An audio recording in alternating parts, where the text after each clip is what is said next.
Okay, we are back. I'm your host, BKP. Welcome to the Georgia Hour here on voiceofruralamerica.com. A couple highlights. Things are moving so fast. Please help me keep up with it out there, America. What's this young lady's name? Hold on. Shock and awe yesterday with his. I can confirm that the Caroline Leavitt, the press secretary. Is that her name? Caroline Leavitt? I wonder if Sarah Huckabee Sanders gave her like how you keep up with this guy. I wonder if she called actually Sarah Huckabee Sanders and said, how do you keep up with the daily basis? Now, no one will ever go through what Sarah Huckabee Sanders has gone through with Trump, but she's the governor of Arkansas. So today at 4:00, they asked her, Caroline, they asked her if she will be holding a press conference today. And she said, no, Trump's going to do it himself. 4:00 today, Trump's holding a press conference. He is going to, I understand, President, I have to get that correct. President Donald J. Trump at 4:00 will be making a major infrastructure announcement at 4:00. And also they are cleaning house. I understand they're going through and cleaning house and firing people left and right. Can't make that up. So now yesterday, let me go with this one here. There's a couple things I want to talk about because what concerns me is, give me number 85.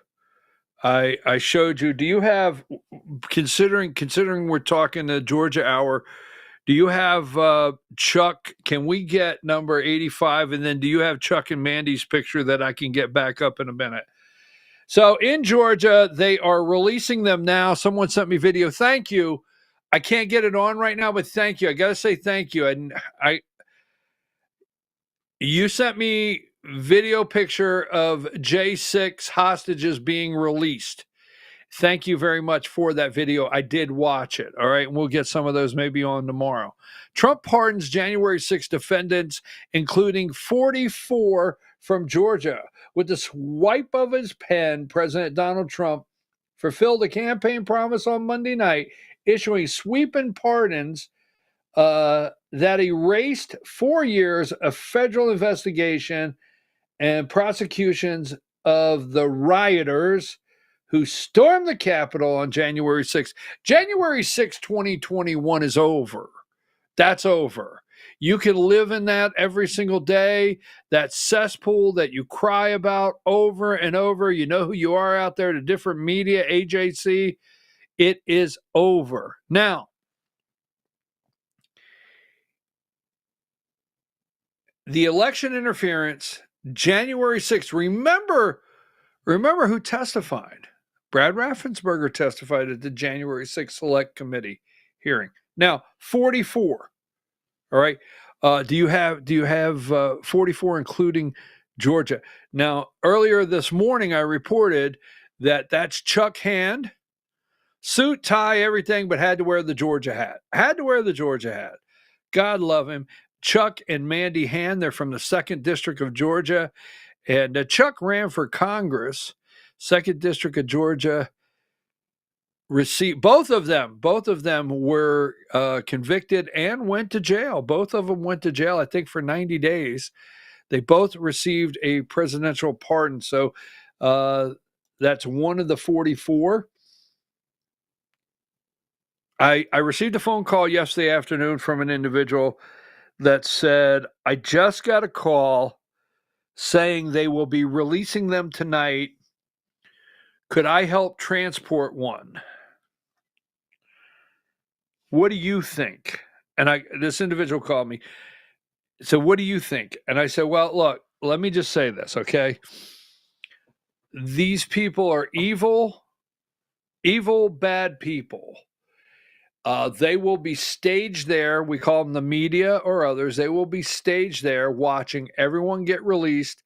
We'll follow them all the way home, know where they live, and just be careful. Be careful if you're going to transport someone straight from the prison home. Because I got a call yesterday. Should I do that? Should I be concerned with my safety? That being said, we have 44 from Georgia. Now, give me 87. There's something going on between Brian Kemp and Donald J. Trump.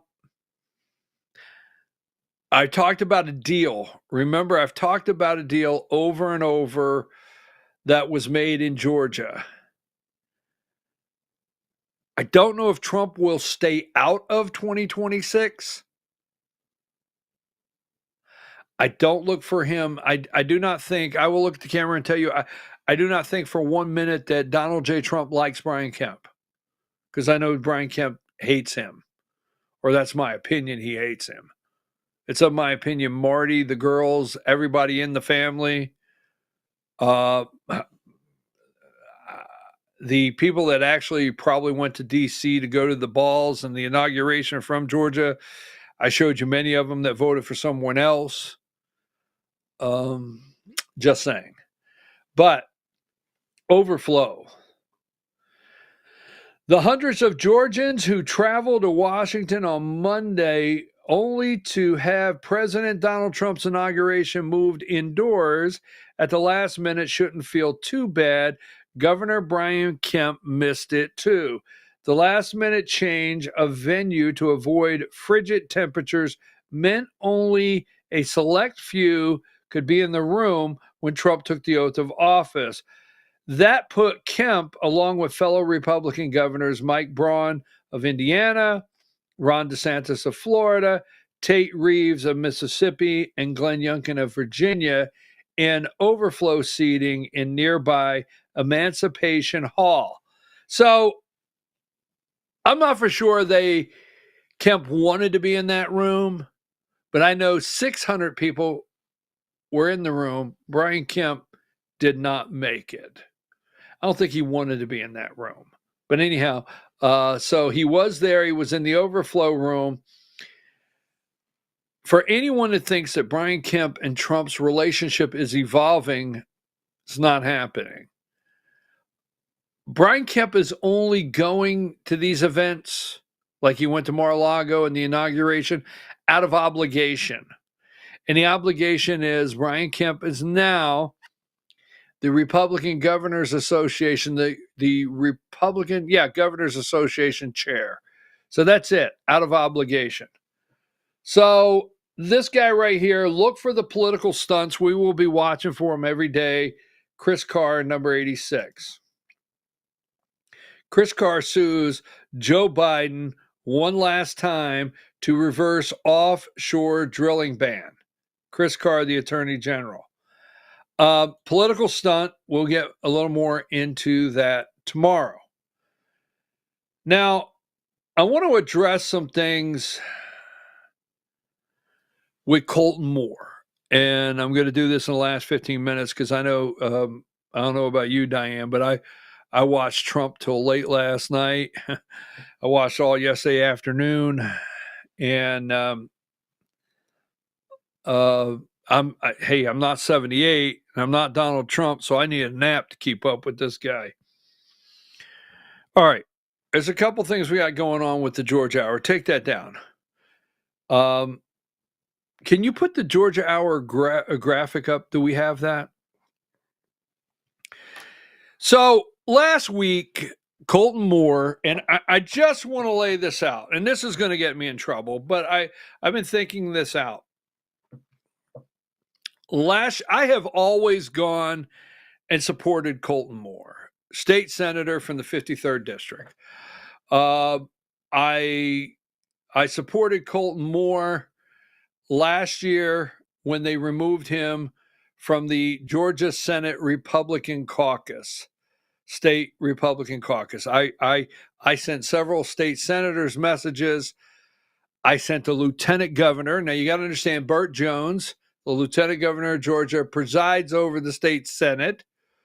It would not happen. Now, going into great detail, Colton Moore was very openly critical of Governor Kemp over the election, very openly critical of Governor Kemp about Fani Willis, very openly critical about David Ralston, former Speaker of the House. So, point is, he got removed from the state Senate caucus because he called some of his fellow Senate lawmakers out. Got a little controversial. It goes way back. They removed him from the Georgia State Senate Republican caucus. And I went to his defense, and I asked several state senators. I asked the lieutenant governor, please restore him. All right. And it didn't happen. He had a press conference. I went to Atlanta and I videoed the press conference, attended the press conference. We had a rally for him, the Freedom Caucus, the Georgia State Freedom Caucus. We had a rally. I went and spoke at the rally in support of Colton Moore. I have a picture. I could have got that up. But last May, I could have brought that picture up. But I went to the rally. I got in trouble at the rally because at that time I was still first vice chair of the Georgia Republican Party. When I went to the rally and I said, I get in trouble all the time. They say I don't criticize. I was at Liberty Plaza and they say I don't criticize Democrats. And I said, and I pointed to the Capitol, Liberty Plaza, the Capitol's right here. And I pointed to the Capitol and I said, they get upset and say I don't criticize Democrats, but I criticize Brian Kemp, Brad Raffensperger, and Chris Carr almost every day. Well, oh, God, my phone rang off the hook. It blew up. I got in major trouble over that, as you can tell. But I supported Colton Moore at that time, and I always have, okay? But now that leads up to, I still support him today. But in the last week, what I call the storm chasers, all right? Tyranny. Okay. Did you just get to Georgia? How many times what I'm about to tell you have you heard me explain how it works? So I'm going to go into detail of how it works. I keep hearing tyranny in Georgia. Jon Burns, Speaker of the House, must resign. I called for his resignation. He's not going to go anywhere. So in May, the unveiling, okay? So let's put it all on the table because I've gotten messages all around this. So when they unveiled, I told you about North Georgia College. They built a new wing. Governor Kemp came up to Blue Ridge, signed the budget, made a statement. I have the video. I haven't found it to put it on the air. I have it. But Governor Kemp made a statement with then House Speaker David Ralston about his leadership and the new school and the new building. All along, everyone knew, was well aware they're going to name this building after David Ralston. It's not whether I agree or disagree, but everybody knew, well aware it's going to get named. Governor knows it. Ralston's family knows it. Now, around the state, because here's what happens. Every state senator, only here do we break things down. We're not storm chasers. All right? Only here do we break things down to a full understanding. And some people they'll say, well, is that what you believe or that? No. Just telling you how it works. So you have state senators, and state senators have like 5 counties or something, okay? Could be more. Then you have state representatives, all right? You have state representatives. Now, in Georgia, in the 7th district, For 10 years, David Ralston was Speaker of the House. Very powerful. Very powerful. We'll leave it at that. In the 7th District. In that 7th District of Fannin and Gilmer and part of Dawson was State Senator Steve Gooch. Now, all around the state, your state senator and your state representative will work together for legislation for their area. It's not uncommon. It's not uncommon. So, Steve Gooch, state senator, David Ralston, state representative. It's like today. State Representative Johnny Chastain, State Senator Steve Gooch, they work together on all kinds of stuff. So David Ralston was the most powerful. There was an article, I read this, told you this. He was considered the most powerful Speaker of the House in the United States, state Speaker of the House. Steve Gooch had to work with him in this district as state senator. I know a lot of people are going to attack me and say that. Now, if you have a resolution on the House floor, they were putting out that day that they were going to name this building. So only the lieutenant governor can decide and make decisions of what goes on the floor of the Senate. You got it? If Lieutenant Governor Burt Jones did not want to put the resolution to name the North Georgia College wing after late Speaker David Ralston, he could have stopped it. So I'm not attacking Burt Jones. I just want clarification. He could have stopped it. He could have said that day, okay, no, we're not doing that in the Senate. It's done. But when it was decided that they were going to present that resolution to name that building that people knew was going to happen all along, you're going to ask the state senator from the district to present the resolution. So this is, I get the heat. Oh, you're covering for Steve Gooch. No, I'm not. I probably wouldn't have done it. But you're going to get not the state senator from South Georgia, not the state senator from a different district. You're going to get the state senator from the district where North Georgia College is at, where the speaker presided. Okay. There you go. Right there it is. There's Governor Kemp. Diane, look at you. Look at you. Now, let me explain something to you. There's Terry England. Now, thank you, Diane. Okay. Now, State Senator Steve Gooch is there. But you see the tyranny. Got it? And there is David Ralston. We're at North Georgia College. There's Marty and some of the girls, one of the girls, and Brian Kemp. All right. And there is Jeff Duncan. He was a lieutenant governor. There's Terry England. You see Terry England is next to Cherie Ralston in the yellow dress. That's Terry England. Terry England is the chief of staff for Jon Burns. You can't make any of this up. That's why I'm just saying to you, when you listen to Storm Chasers, I'm not covering. I know how it works. I'm the only place here in Georgia that will share with you how it works. I was there that day.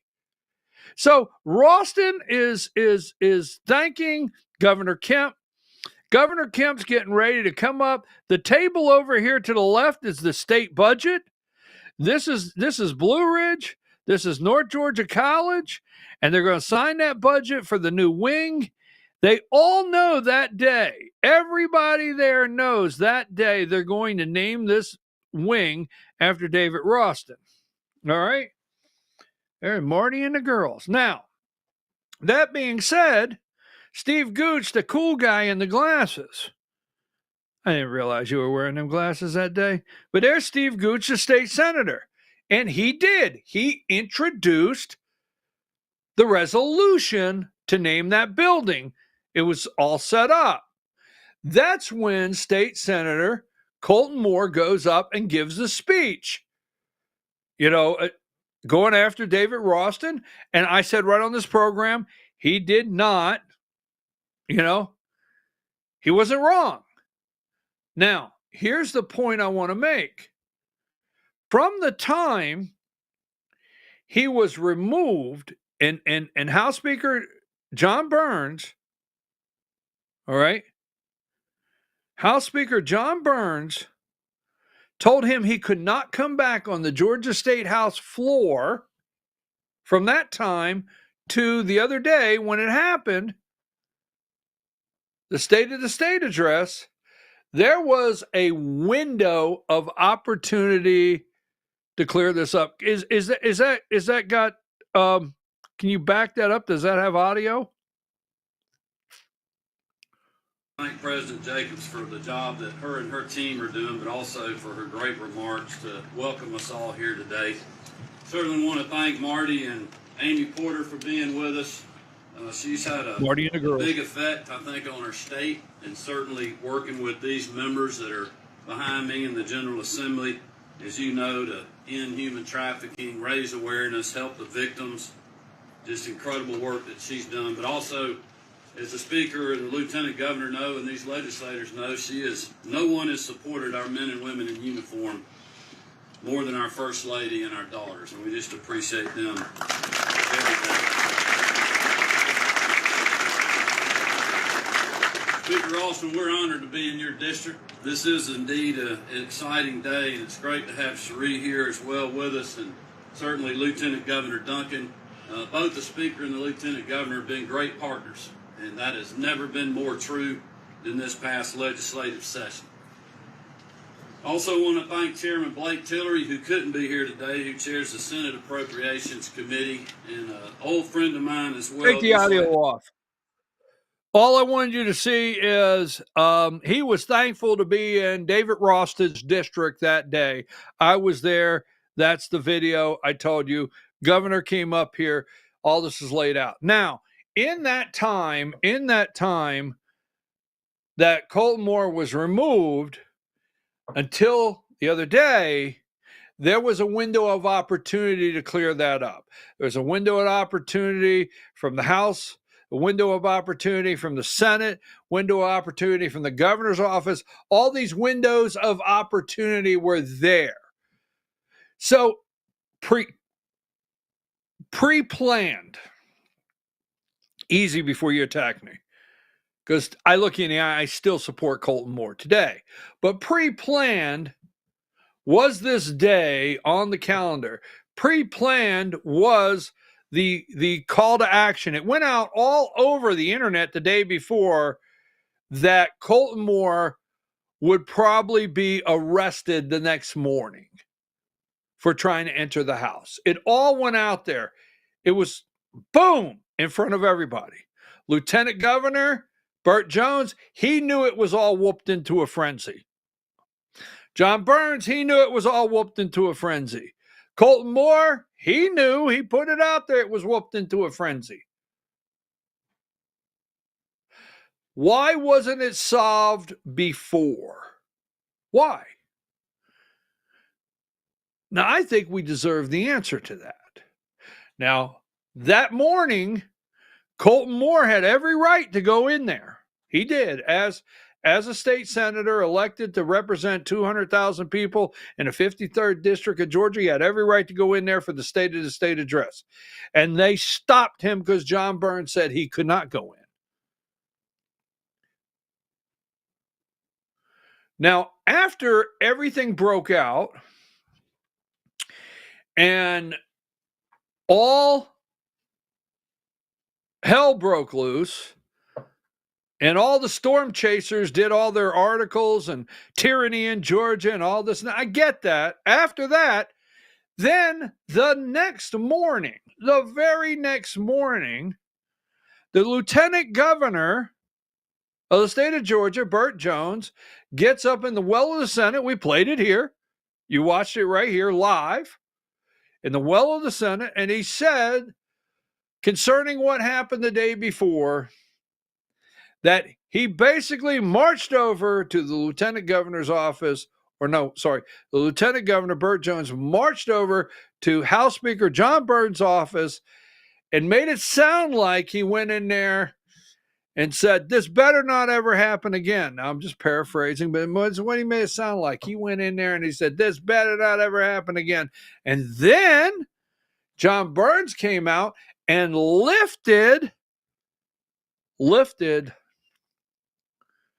the ban on Colton Moore from going on the House floor.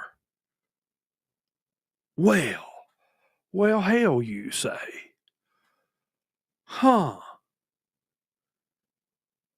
Now, there are no joint sessions. The only real joint session of the Georgia State Legislature is the state of the address for the governor. So to go over there the next day and then Jon Burns to lift the ban really is meaningless, because I think the next time a joint session would come into play, would probably be the next year, 2026, Governor Kemp's final joint session speech. So my question is, before I get to the tyranny and close, that is actually very true. All right. Because I've told you this well before Colton Moore, that this is a monarchy. We have a king, we have a queen, we have lords, we have dukes. I've gone through that over and over. I've told you how everything works with legislation. So why didn't Lieutenant Governor Burt Jones go the day before, knowing this was going to happen? Why the day before, when it was out there pretty evident that he would be arrested, obviously cameras, obviously media, why didn't he go the day before and say, Jon Burns, a member of my Senate, which I oversee, will be on the House floor. I'm not going to go to the media today, but if I've got to go to the media at 4 o'clock and tell the media I stand with Colton Moore tomorrow morning, if that's what I got to do, that's what I got to do. Let's not do that. If I have to pick up the phone right here in your office and call Brian Kemp's office, see, why from the governor's office to the speaker's office to the lieutenant governor's office, why did it go down? Why did it seem to get cleared up the next day to a hero status where Burns backed down and Burt Jones flexed, and now Colton Moore, well, he did pretty well. He was at an inaugural ball last night with a tuxedo on in Washington, D.C. Just saying. So I still support Colton Moore. Always have. Supported him going in that day. Always will. I believe we got to ask all those questions. Now, tyranny. That didn't just happen the other day. You have 180 House members, and the Republican side of that caucus, for the most part, has to wait for Jon Burns to tell them how they can respond. Yes, has to wait for Jon Burns to tell them. I told you this before. The House has legislation. And what will happen, they get so angry over this, but what will happen is you're only going to pass the legislation that Jon Burns, the Speaker of the House, allows you to pass. And you're only going to pass the legislation on the Senate side that Burt Jones allows you to pass. And you're only going to have signed from the governor what he says he will put on the desk and sign. Now, you don't want to go against the governor and go against the bill. Now, the governor has floor leaders, and the governor sends word over, don't send me that bill. All right? Do not send me that bill. Remember the year before we got concealed carry. Nathan Deal signed concealed carry permit in Georgia. All right? But the year before, there was going to be a concealed carry permit bill go in Georgia. And Nathan Deal, the bill was already written. It was already presented. And Nathan Deal actually went to the legislator himself. This is what I'm told. This is what I'm told. And put his finger in his face and said, I told you no gun bills this session. That's how it works. So when Governor Kemp says, I don't want these bills, they don't come to his desk. And what happens is you go by, it doesn't matter what's going on in your district. Someone makes it by your legislator's, your representative's office and says, hey, how are you today? Hey, you know, HB so-and-so, Governor Burns likes that bill. He likes the direction that's going. I hope things are well, and they leave. Tyranny did not start the other day, but it did rear its ugly head. And looking back, I want to thank Colton Moore, because now it's just blown up nationwide. So everything I've been telling you about Georgia and everything I've been telling you about this corruption and this monarchy, all right? If you're a state representative, then you're the lord of your district. And as the lord of your district, the king will filter down some coins to go in your little change purse in your district. And you will live happily on the land that the lobbyists have created for you in Georgia. That's how it works. One more thing, and we'll get more into it next week. Lobbyist, ask your state representative where they live during the session. So a state representative makes what? $17,500. $17,500. I want you to ask your state representative or your state senator a question. I want you to ask if they drive back and forth every day, if they come home every night and drive back and forth every day. Or two, if they don't, how do they afford lodging, and who gives them lodging for 90 days on $17,500 a year in downtown Atlanta? Huh. I'm your host, BKP. Can we get the Thursday night? I am going to talk about 2026. I don't know what number that was. I don't have this computer up anymore. I'm sorry. It's my Thursday night. Thank you. So we're going to talk about 2026 Thursday night. And we need your help. If you want to read Georgia legislation, if you want to help in any way in Georgia, you know anything going on, you contact us immediately. We need your help. Thank you out there. God bless America. God bless Donald Trump. God bless January 21st, 2025. Did you not feel last night we have a president? You're like, we have a president. Wow, that's amazing. That's amazing. And why did Kamala and Joe both go to California? Just saying. Diane, I'm going to regroup tomorrow. Press conference today at 4:00. Again, Donald Trump, major infrastructure. They're firing people left and right. There's committee hearings all day. Marco Rubio is the Secretary of State. I don't know when they're going to vote on Pete Hegseth. I will keep up with it. If you have information out there, send it to us. Thank you. Diane, I'm out of here.